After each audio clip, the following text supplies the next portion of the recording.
किसी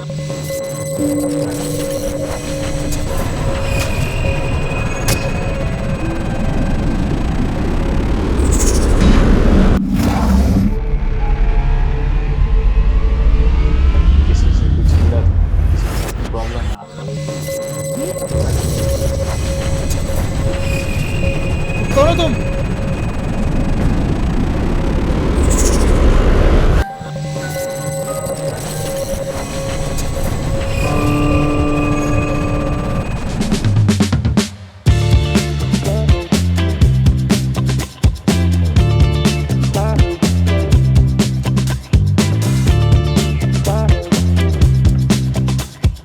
जी अस्सलाम वालेकुम, this is Ali Waqas and welcome to my YouTube channel. सबसे पहले तो मैं आप सबका थैंक्स बोलूँगा सपोर्ट के लिए और इतने प्यार के लिए कि जो मेरी रिसेंट वीडियोस हैं, शॉर्ट फिल्म्स हैं, वो मैंने लॉन्च की पिछले 1-2 मंथ्स में। उनको आपने बहुत पसंद किया, उनको लाइक किया, शेयर किया अपने फ्रेंड्स के साथ, उसके लिए बहुत थैंक यू। और ये जो शॉर्ट फिल्म्स होती हैं ये काफ़ी मेहनत से बनाई जाती हैं व्यूअर्स, इसके लिए काफ़ी ज़्यादा आपको कि टाइम रिक्वायर्ड है, काफ़ी ज़्यादा इक्विपमेंट और टीम रिक्वायर्ड होती है, तब जाके ये तैयार होती हैं, ठीक है। तो आज जो है वो मेरे जो गेस्ट हैं जिनसे मैं आपको मिलवाने जा रहा हूँ, वो मेरी जो रिसेंट फ़िल्म लॉन्च हुई थी, शॉर्ट फिल्म, अगर आपको याद हो, गोस्ट ऑन अ हाईवे। अगर आप लोगों ने वो नहीं देखी है तो अभी जाकर मेरे चैनल पे आप जा सकते हैं, वीडियोस में आपको मिल जाएगी, मैं लिंक भी शेयर कर दूंगा उसका। तो उसमें जिन्होंने लीड रोल प्ले किया है वो आज मेरे गेस्ट हैं, क्योंकि कुछ मेरे दोस्त थे, उनकी विश थी कि वो जो लीड रोल जिन्होंने प्ले किया है उनको भी आप बुलाएं अपने चैनल पे, अपने स्टूडियोज़ में, और उनसे कुछ आप बात करें, कुछ हेलो हाय करें, कुछ उनके बारे में भी जानें। तो आज जो मेरे गेस्ट हैं वो हैं वकार साहब। कैसे हैं आप? सबसे पहले तो ये बताएं। अल्हम्दुलिल्लाह ठीक ठाक। Thank you so much for inviting me on your channel. Yo welcome, yo welcome. अच्छा जी, काफ़ी सारे फ्रेंड्स हैं, उनकी फरमाइश थी कि जनाब आपसे मिला जाए, आपसे बात की जाए, आपके बारे में जाना जाए, तो कुछ बताएं अपने बारे में, क्या करते हैं आप और कैसा आपका रहा एक्सपीरियंस इस मूवी के साथ। सर, एक्सपीरियंस जो था बस मैं कहता हूँ आउट क्लास था। No words for this. क्योंकि एक तो स्टोरी जो थी वो बहुत ही जो है ना, एक नेक्स्ट लेवल स्टोरी थी, क्योंकि इसमें हमें सारे रोल खुद ही प्ले करने थे, ठीक है। और पहले हमने सोचा था कि हम इसको किसी और तरीके से बनाएंगे, यानी कि हम इसमें 2-3 रोल्स इसमें हम ऐड करेंगे। सर, इनिशियल थॉट्स तो जब आपने मेरे से वर्बली शेयर किया था तो उस टाइम एक वो कहते हैं ना कि फील होना कि यार मूवी हो सकती है, लेकिन उसमें वो एक फील नहीं आ रही क्लिक थी, नहीं किया। क्लिक नहीं किया। हाँ, जब स्क्रिप्ट आया मेरे सामने तो फिर मैंने सोचा यार इस पे काम किया जा सकता है, ये एक ज़बरदस्त मूवी बन सकती है। बिल्कुल ऐसे ही है। देखें, स्क्रिप्ट जो है ना, स्क्रिप्ट ऐसी चीज़ है कि एक अच्छी स्टोरी को भी बुरा बना देता है। स्क्रिप्ट जो है अगर वो अच्छे से नहीं बना हुआ, और अगर आपकी स्टोरी जो है वो इवन के इतनी अगर जान नहीं भी है स्टोरी में, लेकिन आप अगर आपका स्क्रिप्ट बहुत अच्छे से लिखा हुआ है तो वो भी आपकी मूवी में काफ़ी सारा अच्छा रोल प्ले कर सकता है। बिल्कुल तो सही कह रहे आपका हैं। कैसा रहा एक्सपीरियंस? मतलब हमने, मेरे ख्याल है कि 2-3 हमने लोकेशंस में जाके शूट किया, काफ़ी टाइम भी ऐसी लग गया है, हमें, ऐसे ही है। ऐसी है, लेकिन देखें जब हम एक मूवी शूट कर रहे होते हैं उसमें इम्प्रोवाइजेशन होती रहती है। तो एक बेस्ट मूवी तभी शूट होती है जब उसमें मल्टीपल इम्प्रोवाइजेशंस हों। तो हमने वक्त के साथ, और सबसे बड़ा एक चैलेंज था वो था कि टाइम निकालना, क्योंकि सबकी एक पर्सनल लाइफ होती है। उस पर्सनल लाइफ में एक अलग से टाइम निकालना वो एक डायरेक्टर के लिए भी एक चैलेंजिंग होता है, और बिल्कुल जो ऐसे ही है। जो रोल प्ले कर रहे होते हैं उसके लिए भी बहुत चैलेंजिंग होता है। तो मुझे काफ़ी इसमें चैलेंजेस फेस किए मैंने, लेकिन तभी आपके सामने एक बेस्ट मूवी जो है वो नहीं आई नहीं, है। नो डाउट जी, आपके जो एक्टिंग है वो बिल्कुल नो डाउट बहुत अच्छी थी, और उसमें काफ़ी सारे मेरे थैंक यू। फ्रेंड्स उन्होंने कॉम्प्लीमेंट भी किया। तो तभी तो इनवाइट किया हमने कि जी बात की जाए इस पे। अच्छा, और इसके अलावा बताएं आपकी डेली रूटीन क्या है, पूरे दिन में क्या आप करते हैं, और क्या आप इसके अलावा और किसी प्रोजेक्ट्स पे काम कर रहे हैं या कुछ कर रहे हैं? जी बिल्कुल, मैं 1-2 प्रोजेक्ट्स पे काम कर रहा हूँ, मुझे ऑफ़र्स आई थी। तो उस पे मेरा काम चल रहा है। अच्छा। वो भी एक शॉर्ट मूवीज़ ही हैं, तो वही time, lack of time. Time तो जनाब फिर निकालना पड़ता है। टाइम तो ज़ाहिर है ऐसी चीज़ है कि शायद जितनी तेज़ी से भाग रहा है हमारे पास काम ज़्यादा होते हैं और दिन में घंटे कम होते हैं, ऐसी है तो किसी बिल्कुल। तरह से जो है वो उसको मैनेज करना पड़ता है। अच्छा व्यूअर्स, आपको एक और चीज़ बहुत इंटरेस्टिंग मैं शेयर करूं कि जब ये स्टोरी मैंने बना ली थी, स्क्रिप्ट भी इवन मैंने लिख लिया था, तो उस दौरान जो थे कुछ जाने वाले थे, उन्हें रिकमेंड किया था कि क्योंकि मैं कास्ट ढूंढ रहा था, किसी एक्टर को ढूंढ रहा था जिसके साथ काम किया जाए, तो एक मेरा जाने वाला था करीबी, उसने रिकमेंड किया एक एक्टर को। उनके साथ काम तो शुरू किया, लेकिन वो कुछ अपनी लाइफ में कुछ बिज़ी वो थे, कुछ मैं नहीं टाइम दे सका स्टार्ट में, जिसकी वजह से वो मूवी जो है वो पार्शली शूट हुई। उसके बाद फिर हम नहीं कर सके उसको, काफ़ी टाइम ब्रेक आया बीच में। उसके बाद जो है वो वकार जो थे और मैं थे, वो बेसिकली एक जिम में वर्कआउट करते थे, एक ही जिम में। तो हम कोई ऐसा नहीं है कि हम कोई बचपन के फ्रेंड्स हैं। तो उसी दौरान ही फिर मुझे क्लिक किया, मैंने कहा मैं वकार से बात करता हूँ, अगर तो ये अवेलेबल हैं तो हम इनसे करवा सकते हैं शूट। फिर मैंने इनसे बात की जी, और ये तो जैसे इंतज़ार में थे कि कोई इस तरह का प्रोजेक्ट मिले, ख़ास तौर पे जिसका ज़ाहिर शौक़ है, इसका पैशन है, वो तो अपॉर्चुनिटीज़ अवेल करता है। क्यों जी वकार, ऐसा ही है? बिल्कुल ऐसी ही है। जब आप कोई भी काम करते हैं, आप पहले आपकी चीज़ होती है पैशन। अगर पैशन है तो तभी जो है आप उस काम पे जो है फर्दर दिल से काम करते हैं आप उसके ऊपर। बिल्कुल ऐसे ही कह रहे हैं। जो पैशन ही नहीं है तो वो आप काम फिर दिल से नहीं करते, वो आप छोड़ देते हैं काम। तो मेन चैलेंज तो ये होता है कि सबका एक रिक्वायर्ड प्लेस पे एक जगह पे इकट्ठे होना, बिल्कुल ठीक कह रहे हैं, प्रॉपर बिल्कुल ठीक कह रहे अपरेटस के साथ। बिल्कुल मेन ठीक कह रहे चैलेंज ये होता है। जब ये हो जाता है ना तो बाकी का काम खुद ब खुद ही हो जाते हैं। अच्छा, बाय द वे मैं आपसे ये पूछना चाहूँगा कि आपको क्या हर्डल्स फेस हुई वाइल? जी वकार, बहुत अच्छा क्वेश्चन है आपका। हर्डल्स तो जाहिर है जी आती हैं जब आप एक एज एन इंडिविजुअल, जब आप काफ़ी सारी चीज़ों को लेके चलते हो और बहुत थोड़े क्ल्यू के साथ आप की कोशिश होती है कि इस मूवी को बनाया जाए, तो उसमें जो है वो काफ़ी सारे इश्यूज आते हैं, जिसमें लोकेशन आपको अरेंज करनी होती है और आपको अपने टाइम के साथ साथ आपके जो एक्टर्स हैं उनकी भी अवेलेबिलिटी जो है उसको भी आपने रिगार्ड करना होता है। ऐसा नहीं है कि आप उनको, उनके जो रूटीन की लाइफ है, उनके जो रूटीन की जॉब है 9 to 5 वाली, वो डिस्टर्ब करके आप वो कर दो। तो थोड़ा सा ये बिल्कुल आया इशू, अवेलेबिलिटी का आया कि कई दफ़ा मैं अवेलेबल नहीं था, या कई दफ़ा वकार नहीं थे, कई दफ़ा कोई और अगर कैमरा मैन है या कोई और असिस्टेंट है वो नहीं था। तो ये चीज़ें तो जी आती हैं, और यही वजह है कि थोड़ी सी मूवी अपने जो एक्सपेक्टेड टाइम है रिलीज़ का, उससे थोड़ी सी डिले भी हो जाती है कई दफ़ा। हमारी काफ़ी डिले हो गई जी ये भी एक फ़नी स्टोरी है गाइस। इसमें ये है कि जो हाफ मूवी है, अगर आप मूवी के स्टार्ट में देखें, जहाँ पे स्टार्ट में तो नहीं, जहाँ पर वकार जो है वो ऑफिस में जाते हैं और काम शुरू करते हैं और उसके बाद शाम को वो ऑफिस से निकलते हैं, वो जो सीन्स हैं, वो जो शॉट्स हैं, वो सारे के सारे शूट हुए हुए हैं बिल्कुल गर्मी वाले मौसम में। बिल्कुल। ठीक है, यानी शायद जुलाई अगस्त शायद मौसम था, यस मंथ था, तो उसमें गर्मी थी अच्छी खासी। और जो सीन वो हैं जहाँ से मूवी बिल्कुल स्टार्ट होती है, जहाँ से वकार उठते हैं अपने ड्रीम से और उठने के बाद वो ऑफिस के लिए तैयार हो रहे होते हैं, वो सीन्स, और उसके बाद फिर जब वो सीन्स जो कि बिल्कुल लास्ट में आपने देखे हैं, जहाँ पे बिल्कुल मूवी का लास्ट सीन है, वो भी सारे, ये सब सर्दियों में शूट हुए हैं, जनवरी में ये सब शूट हुए हैं। ठीक है, तो ये काफ़ी सारा बीच में टाइम है, लेकिन वो फ़नी थिंग इसके एडिट में इतना नहीं फील हो रहा होता, एडिट में मैनेज हो जाता है, लेकिन हाँ टाइम कुछ एक्स्ट्रा इस पर लग गया। लेकिन बहरहाल ये है कि finally we have ended up well. अच्छा, इस मूवी के थ्रू जो है ना, मैंने काफ़ी अपने जो है ना दोस्तों को काफ़ी डराया। मैंने उनको लिंक फॉरवर्ड किया, तो अच्छा, वो जो है बेसिकली हम लोग एक रूम में देख रहे थे, मैं और मेरे फ्रेंड्स, अच्छा, विद होम थिएटर साउंड था उनके तो लगा हुआ था। तो जब वो सीन आया ना उसमें, जहाँ पे मैं और जो मेरा हम शक्ल होता है वो आमने सामने होते हैं, तो जो साउंड इफेक्ट आया ना पीछे से वो मैं कहता हूँ यार नेक्स्ट लेवल साउंड इफेक्ट था। हाँ नहीं जाहिर है, अगर आपने ऑडियंस को सेम फील देनी है और ऑडियंस को ये आपने फील देनी है कि वो भी उस सीन का पार्ट हैं, तो आपको बिल्कुल इस तरह की चीज़, इस तरह के हिट्स हैं, जो साउंड इफ़ेक्ट्स हैं, वो आपको देने पड़ते हैं। तो उनके क्या फीडबैक था, उनके क्या कमेंट्स थे फ्रेंड्स? देखिए इस तरह था कि लाइट्स बिल्कुल ऑफ थी और मुझे वो सीन अभी तक भी हंसी आ रही है वो सोच के, क्योंकि मैंने तो बनाई भी थी मूवी, मुझे सारा कुछ पता था उसके अंदर क्या चल रहा है क्या नहीं चल रहा। तो मैं बिल्कुल रिलैक्स बैठा हुआ था तो बाकी जो मेरे फ्रेंड्स थे, एक फ्रेंड है, मेहराब नाम है उसका, अच्छा अच्छा। तो वो देख रहा था बैठा हुआ, साथ उसका भाई भी था।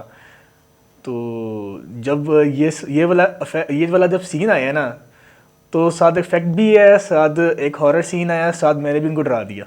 अच्छा। तो वो जो एक भाई उन नहीं नहीं बता पा रहे उसके यार बाद से उस उनको टाइम। आपसे भी डर लगना शुरू हो गया सही बात है, नॉर्मली ऐसा होता है। सही बात है, ऐसी हो गया वो। सही उसके है। बाद ना ये सीन है, ये बात है सर्दियों की। तो सर्दियों में ऐसी सन्नाटा होता है हर जगह पे ना। तो अब वो उसके बाद मेरे से अब डिस्कस करते हैं यार, अब हमें फील होता है यार हमारे पीछे कोई है तो नहीं, कि कमरे में है तो नहीं। रात को वो लाइट्स नहीं ऑफ करते इस डर से कि कोई हम शक्ल ना हो, कोई हमजाद ना हो उनका, या इस तरह। मतलब वो इतना उन्होंने भी इतना सवार कर लिया अपने ऊपर ये चीज़, कि वो जो है ना उनसे उससे निकल नहीं पा रहे।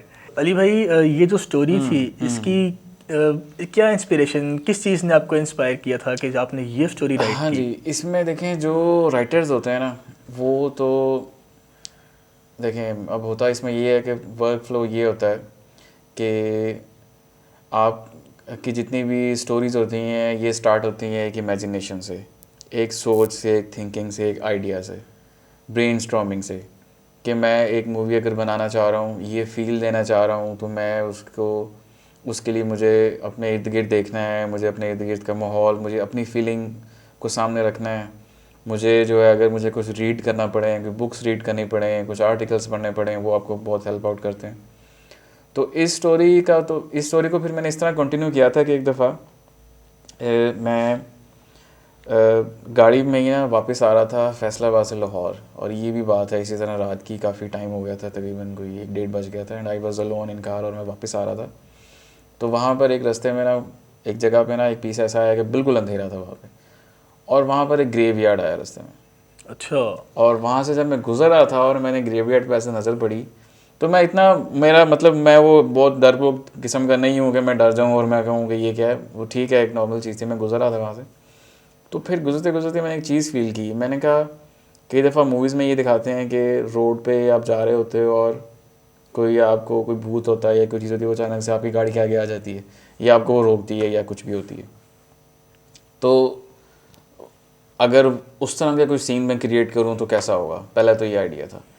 फिर मैं जा रहा हूँ गाड़ी में और मैं सोच रहा हूँ, मैं कहूँ अगर ऐसे किया जाए कि मुझे कोई नज़र आया वहाँ पे और मैं गुजर गया हूँ और मैं देख रहा हूँ मुझे वो मिला नहीं, और मैं थोड़ा सा आगे गया हूँ तो अचानक मैं देख रहा हूँ कि वो मेरी गाड़ी की बैक सीट पे बैठा है, तो ये सीन कैसा रहेगा। मतलब ये सारी मेरी इमेजिनेशन, सारी मेरी सोच थी।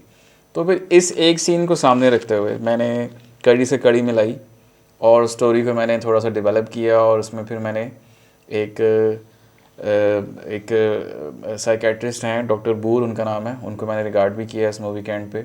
उनकी एक रिसर्च है, उसको फिर मैंने पढ़ा, उसने मुझे हेल्प किया, और उससे मुझे ये चीज़ रियलाइज़ हुई कि ये सच में एक ऐसी डिज़ीज़ है, एक ऐसी कंडीशन है इंसान की कि जिसमें वो चीज़ों को जो है वो सिर्फ एक्चुअली में वो फिज़िकली हो नहीं रही होती हैं, लेकिन वो सिर्फ उसकी इमेजिनेशन ही होती है कि ये चीज़ मुझे मारना चाह रही है, या ये चीज़ मुझे हिट कर रही है, ये चीज़ मुझे मार देगी, किल कर देगी, मेरा ब्लड निकल रहा है, कुछ हो रहा है। तो वहाँ पे डॉक्टर बूर ने जो है वो एक अपना वाक़या भी शेयर किया कि जिसमें क्रिमिनल था और वो अरेस्ट किया हुआ था उसको, लेकिन उसके साथ भी कुछ इस तरह का प्रॉब्लम था, बीमारी थी। तो वो किस तरह मरा था, वो इस तरह मरा था कि वो उसने इमेजिन किया कि मुझे कोई चीज़ हिट कर गई है और मेरी ब्लीडिंग हो रही है, मेरा खून निकल रहा है सारा, हालांकि नेचुरल वो नहीं निकल रहा था, वो सारी उसकी इमेजिनेशन थी। और वो इमेजिनेशन उसकी इतनी स्ट्रॉन्ग थी कि वो इसी फील में कि मेरा ब्लड निकल रहा है और मेरी बॉडी से बिल्कुल जान ख़त्म हो रही है और मैं गिर रहा हूँ, और वो उसी फीलिंग में गिर गया और वो डेथ हो गई उसकी, मर गया। ऐसी डेथ होगी उसकी? सिर्फ इमेजिन कर गई, हालांकि कुछ भी नहीं उसको था। इसने फिर मुझे थोड़ा सा एक इंस्पिरेशन मिली कि हाँ, हम ये एक ऐसा करेक्टर क्रिएट कर सकते हैं कि जिसमें वो सिर्फ अपनी इमेजिनेशंस की वजह से ही डिस्टर्ब्ड है अपनी लाइफ में। अच्छा, इसका मतलब है कि कभी हमें लगता है ना कि हमारे पीछे कोई आ रहा है, हाँ हाँ, लेकिन कोई भी नहीं होता। तो देखिए इसका जी, मतलब है, आपके बिल्कुल ऐसे ही आप आज अभी सोचना शुरू कर दो कि इधर कोई खड़ा है, कोई मुझे देख रहा है इस तरह, या कोई ऐसे ही आप गाड़ी में जा रहे हो और सोचना शुरू कर दो, अकेले रूम में आप आ गए हो और लाइट बंद कर दो और सोचो कि इधर कोई बैठा है, इधर कोई खड़ा है, तो वो नज़र आना शुरू हो जाएगा आपको, इतनी आपकी स्ट्रॉन्ग फीलिंग्स होती हैं। लेकिन अगर यही आप उनको इग्नोर करो, यही आप उनको जो है लेट गो करो और ऐसे ही बिल्कुल। अपने आप को बिज़ी रखो अपनी लाइफ में और अपनी रूटीन में और अपने सोशल लाइफ में, तो इस चीज़ पे इंसान ओवरकम कर सकता है। अच्छा, इसमें बाय द वे व्यूअर्स एक और फ़नी चीज़ मैं शेयर करूँगा कि इस मूवी में कुछ कमेंट्स मुझे ऐसी भी है जहाँ पर लोग ये कहना शुरू हो गए कि मेरे साथ भी ऐसा होता है, मैं भी बड़ा परेशान हूँ, मुझे बताओ मैं क्या करूँ। तो उनको भी फिर मैंने वही सजेशन दी, वही कमेंट्स किए जो मैंने ड्यूरिंग शूट मैंने वकार को रिकमेंड किए थे कि जी प्लीज़ इसको इग्नोर करें, कोई ऐसा मसला नहीं है, आहिस्ता आहिस्ता चीज़ें सेटल हो जाती हैं। अरे शूट के बाद ना, जब मैं घर में जाता था ना, तो मैं ये सोचता था यार मेरे रूम में तो कोई नहीं है। इवन कि हम जब इस रूम में बैठे हुए थे साइकेट्रिस्ट के, जब हाँ हम जी, हाँ जी, शूट हाँ जी, कर हाँ रहे जी। थे, तो हमें आवाज़ आई थी कहीं बाहर से, हाँ और जी, हमें और बिल्कुल फील ऐसे हुआ कि ही, जैसे साथ से आई है, तो हम देखना बिल्कुल शुरू हो ऐसे गए ही, थे फ़ौरन। बिल्कुल ऐसे ही, बिल्कुल क्योंकि ऐसे वो ही। हमने इतना अपने पर तारी किया हुआ था वो चीज़। इंसान में एक इंटरनल फियर भी होता है, जब वो इंटरनल फियर इतना आप पे हावी हो जाता है कि आप उसको अपने माइंड में इतना इंडल्ज हो जाते हो उसके अंदर, तो वो आपको रियल में आपके सामने आना शुरू हो जाता है। जैसे हमारे साथ हुआ था, हम लोग यहाँ पे शूट कर रहे थे और आवाज़ बाहर से आई और हमें लगा जैसे कोई है बाहर जैसे और हमारे हम साथ कोई देखना है, शुरू हो गए और वो एक अजीब सी फीलिंग हो गई। बस वो एक माहौल क्रिएट हुआ होता है ना, माहौल एक वो क्रिएट हुआ हुआ चीज़ था। वो। अच्छा, बिल्कुल। इससे पहले एक मेरी मूवी थी जिसका नाम था द लास्ट स्ट्रिंग, इससे पहले जो रिलीज़ हुई थी, वो मूवी जो थी उसमें भी सेम सिचुएशन थी जो आप अभी बता रहे हैं ना कि जी हम इधर स्टोरी अभी डिसाइड कर रहे हैं, अभी हमने कोई शूट नहीं किया, कुछ नहीं किया, जस्ट हम आइडियाज़ दे रहे हैं, ये हो जाए या इसके बाद ये हो जाए, अच्छा इसके बाद ये हो जाए। तो वो पूरी टीम ही जो थी ना, वो एक इस तरह के माहौल में आ गई कि बाहर से कोई कोई बिल्ली भी गुजरनी ना, तो हमने डर जाना, हमने कहना कि ये कौन है बाहर, देखो ज़रा। तो ये होता है जी, बिल्कुल इंसान के साथ होता है, इंसान का अपना डर होता है अंदर उसके। अच्छा, वो डर मेरे पे भी इतना सवार था कि मुझे ख्वाब भी आ चुके बाद में ने 3-4 उसके उसी से रिगार्डिंग कि हाँ इसी तरह हम लोग जा रहे हैं और मेरे सामने मेरा भूत कभी यहाँ से जा रहा है साइड से, हाँ कभी हाँ उस हाँ। साइड से जा रहा है, तो मेरे पे भी वो हम्म। सवार हो चुका था काफ़ी हद तक। अच्छा, यहाँ पर कुछ लोगों का और क्वेश्चन था कि साइकेट्रिस्ट की ऐसा क्या ज़रूरत थी वहाँ पर और उसका क्या रोल था ख़ास और ये वो। तो इसमें व्यूअर्स मैं आपको ये चीज़ समझा देता हूँ कि कुछ अगर हम इसको आर्टिस्टिकली देखें तो जब एक मूवी का फ़्लो चलता है जिसमें एक इंसान खुद अकेला है और ख़ुद वो एक सिचुएशन से गुज़र रहा है और वो कोई किसी से कोई बात शेयर वो नहीं कर सकता है, कोई ऐसे फैमिली के साथ वो नहीं रह रहा है, वो बिल्कुल अकेला है और ये फीलिंग आ रही है, तो उसमें फिर उसको ज़ाहिर एक स्टोरी के फ़्लो की भी डिमांड है कि उसको फ्लैश आउट करने के लिए, किसी के साथ बात को शेयर करने के लिए उसको किसी की ज़रूरत होती है जिससे वो अपनी फीलिंग वो बताता है। तो इस मूवी में जो साइकेट्रिस्ट का जो रोल है जो मैंने किया था, वो भी उसका भी बेसिकली यही रोल था कि वो जो वकार हैं वो आके उनसे अपनी फीलिंग शेयर करते थे कि मुझे कुछ दिनों से ये फ़ील हो रहा है और ये बुक में पढ़ रहा हूँ उसकी वजह से फ़ील हो रहा है। इससे क्या होता है कि अगर आप बीइंग ए लिसनर अगले को सिर्फ उसकी जो फीलिंग्स है वो सिर्फ सुन ही लेते हो, तो दूसरा ऑटोमेटिकली इतनी सी बात पे ही वो ऑटोमेटिकली वो हील होना शुरू हो जाता है, वो लाइट फील करना शुरू हो जाता है।